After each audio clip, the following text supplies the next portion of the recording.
la Cour pénale internationale et l'arrestation de l'ex-général congolais Bosco Ntaganda, qui est depuis le 18 mars à la Cour pénale internationale.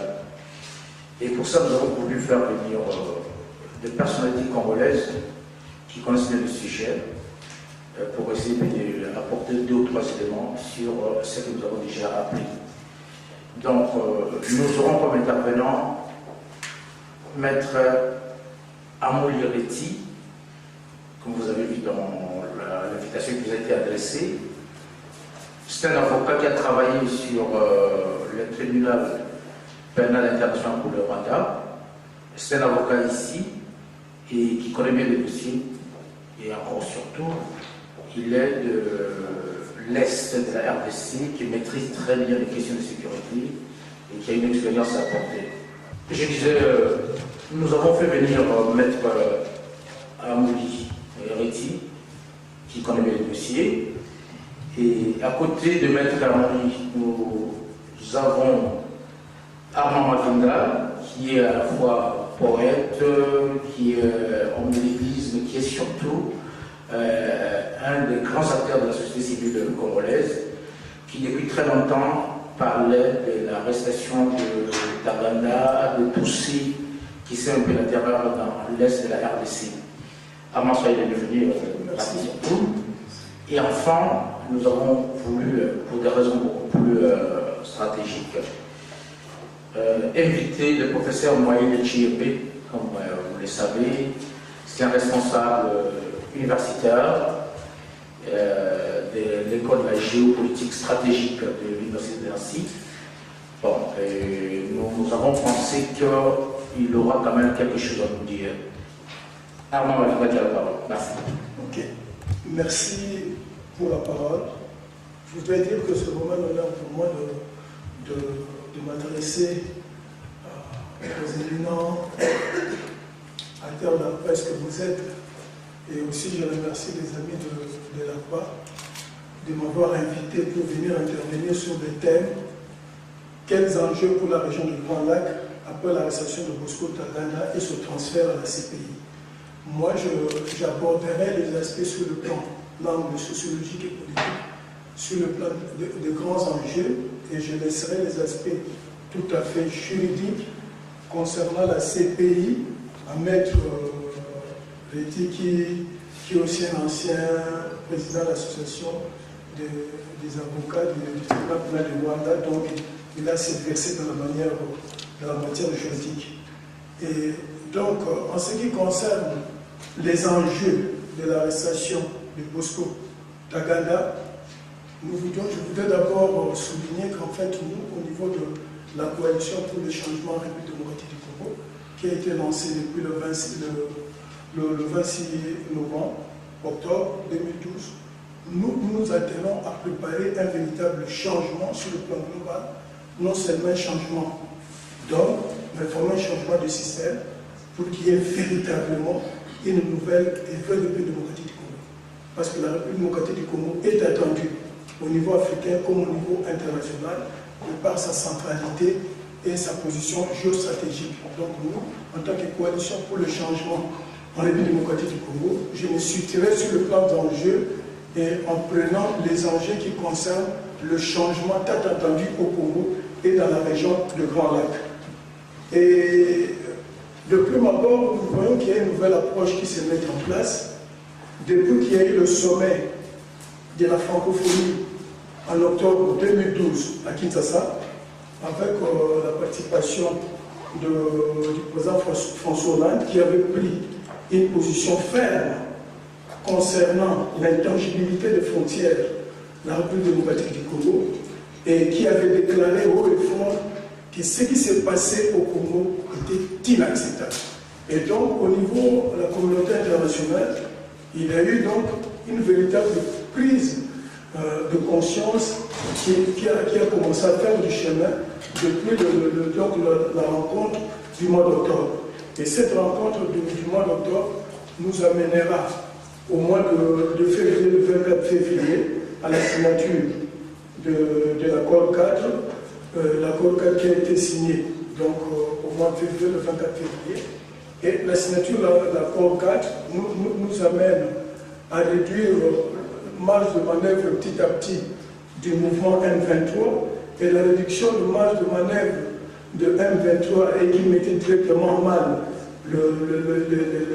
pour parler de Kampala, le flottement de M23 fait que le 18 mars, Bosco Ntaganda devrait se réfugier au niveau du Rwanda. Donc là, c'est déjà un élément important, que Bosco Ntaganda n'a pas été arrêté et que c'est lui-même qui s'est livré. Ça, c'est donc un premier élément sur le plan d'analyse, la volonté politique d'établir un espace de justice dans la région de Rwanda.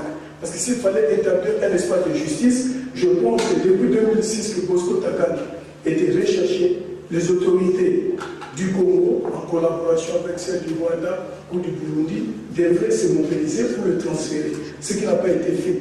Et nous avions même été horrifiés d'entendre que pour construire la paix, il faut détruire la justice. C'est-à-dire pour construire la paix, on ne peut pas transférer Bosco Ntaganda. C'est-à-dire pour construire la paix au Congo et dans la région, Bosco Ntaganda n'était pas transférable. Donc, nous voyons maintenant avec les enjeux Bosco Ntaganda qui s'est réfugié à l'ambassade des États-Unis, et le 22 mars, Bosco Ntaganda est transféré par la Cour pénale internationale. Et d'autre part, le 19 mars, depuis cette synergie, et je salue là l'action de la France, ce n'est pas parce que je suis en France, mais qui est réelle. Et le 19 mars, le secrétaire général des Nations Unies, M. Ban Ki-moon, nomme Mme Mary Robinson comme envoyée spéciale dans la région de Grand Lac. Donc c'est toute une succession d'événements qui se succèdent depuis le sommet de la francophonie. Et après, nous avons le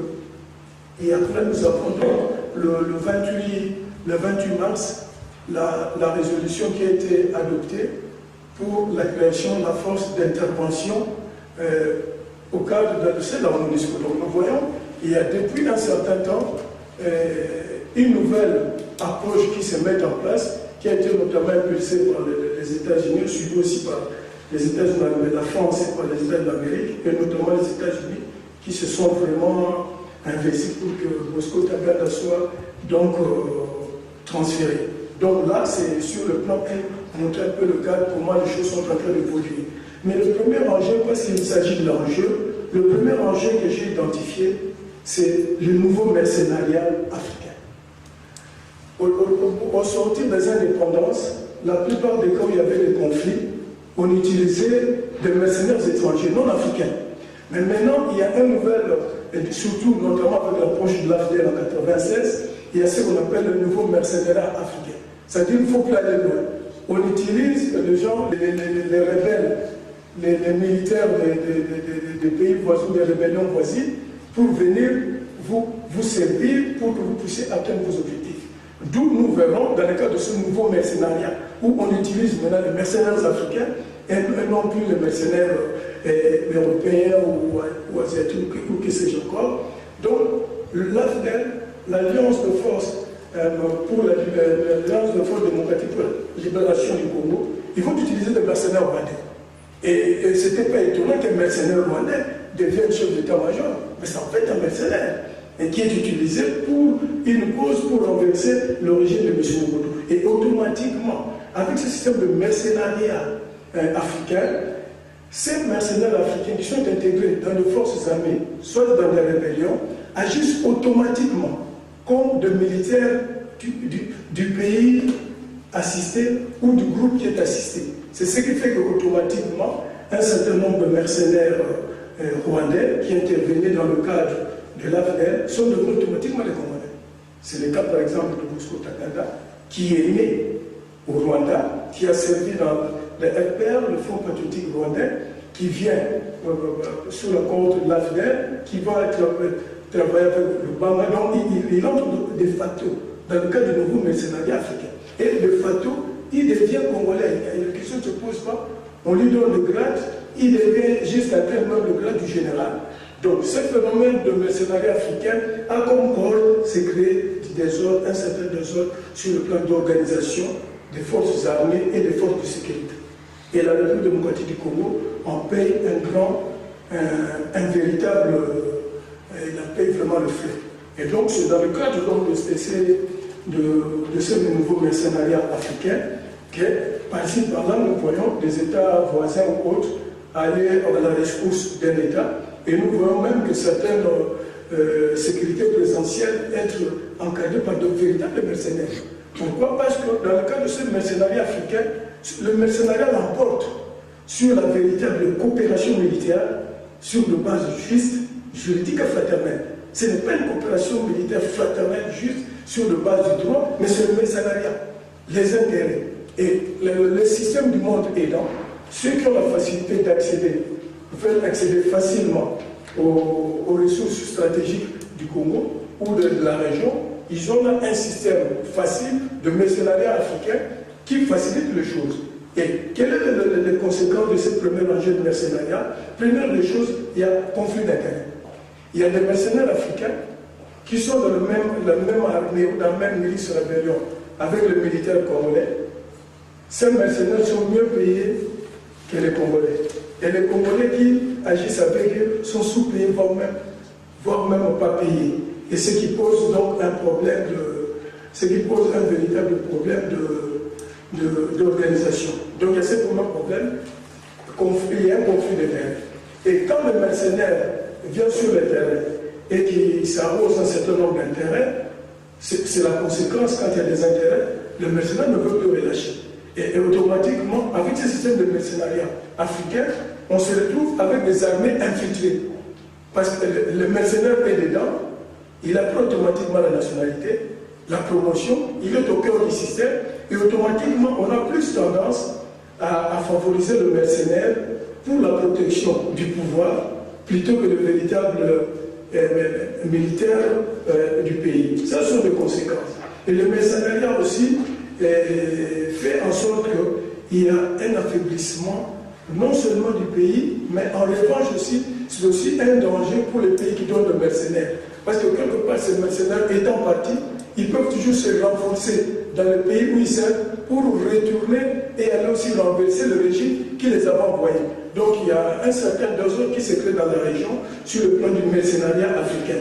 On en reviendra peut-être dans le débat. Et à côté donc de cet aspect du mercenariat, il y a le grand danger de la justice, parce qu'il s'agit de cas de Bosco Taganda. Bon, je ne reviendrai pas sur les aspects où la Cour pénale internationale est interpellée, mais il y a un enjeu. Nous savons que la Cour pénale internationale a été créée sur des bases humanistes. Le monde a été affligé par des grands conflits, des crimes, des massacres, des génocides. Le temps d'organiser des tribunaux pour résoudre ce problème, ça prenait du temps. Nous avons eu le Nuremberg, il y a eu le tribunal pour le Rwanda, mais la conscience internationale s'est dit qu'il faudrait créer une instance internationale qui devait permettre de faire face à toutes ces calamités, à vraiment tous ces crimes de guerre, crimes de génocide et crimes contre l'humanité. Et donc, la Cour pénale a été créée. Sur le plan de l'idéal, la Cour pénale est un outil indispensable qui a été mis en place pour qu'elle puisse servir le cause de la justice, parce que d'autant plus qu'il y avait des régimes dictatoriaux ou totalitaires qu'il était difficile de juger sur le plan de la justice, il fallait recourir à la Cour pénale internationale. Mais ça, c'était sur le plan idéal, mais dans la pratique, il y a un problème. Je pense que M. Réti reviendra en profondeur sur tous ces aspects, surtout qu'en Afrique, maintenant, on met vraiment mal le Cour pénal international. Donc, sur le plan de la justice, il y a aussi un enjeu. Bosco Taganda est transféré, mais tant qu'il n'y aura pas un procès juste, équitable, qui va éclairer l'opinion, il faudrait éviter que la Cour pénale internationale ne devienne ce que moi j'appelle une institution de prélèvement des échantillons. C'est-à-dire qu'il n'est là que pour prélever des échantillons de certains criminels et qui ferait en sorte aussi, c'est un piège sur le plan d'enjeu, que les grands criminels d'Afrique, les génocidaires se disent nous sommes mieux en allant à ces pays où nous sommes bien garnis, bien traités, après avoir assassiné, après avoir massacré, après avoir endeuillé des communautés et des nations entières, que ces gens-là se retrouvent dans les CPI et que les CPI deviennent comme une base de retraite. Donc tout ça, ça pose des problèmes sur le plan de la véracité, sur le plan de la procédure. Et il y a aussi un autre enjeu.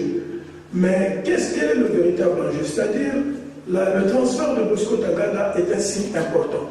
Mais les enjeux demeurent. Les enjeux du Grand Lac demeurent. Quels sont les enjeux? Il y a les enjeux de paix, les enjeux de justice, les enjeux de convivialité, du mieux vivre ensemble, et les enjeux géostratégiques. Un autre enjeu auquel nous devons tous faire face, c'est le positionnement économique, financier et géostratégique du monde.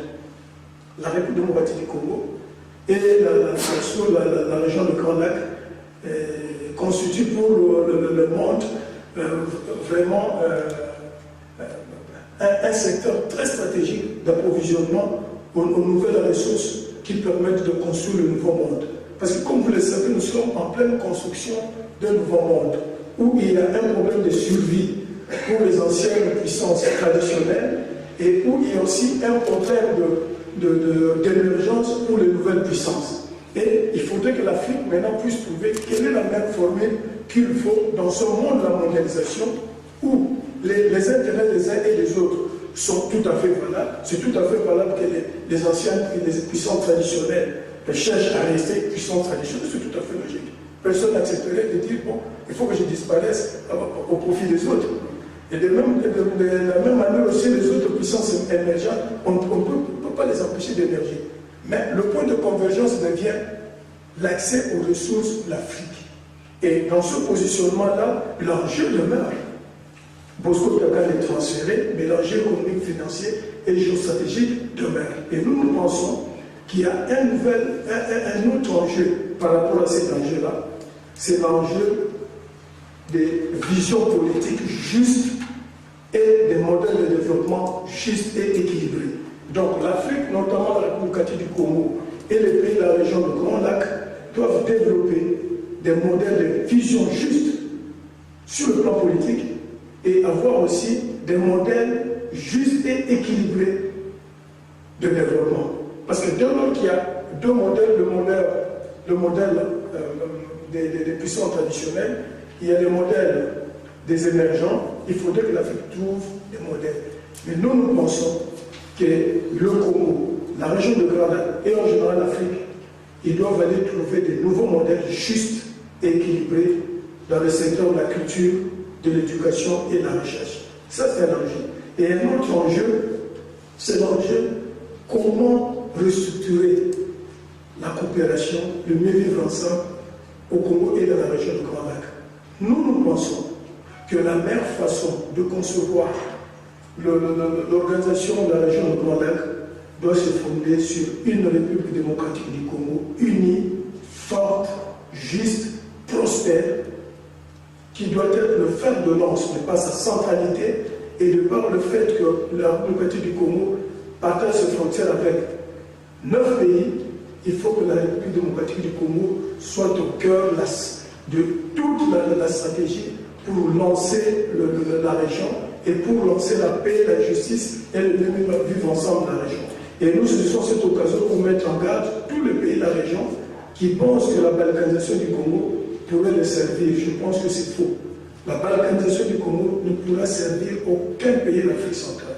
Au contraire, il mettra en danger tous les pays d'Afrique centrale et aucun pays ne subsistera tel quel si la République démocratique du Congo est balkanisée. Donc c'est vraiment un véritable enjeu et nous pensons qu'il faut maintenant construire cet enjeu par rapport à l'enjeu même de la République du Congo où il y a un problème de leadership parce que l'accord cadre l'a montré, la ceinture accord cadre, qui s'est posé un problème de leadership à la tête du Congo. Il y a donc un leadership faible à la tête du Congo, donc le Congo ne fait pas le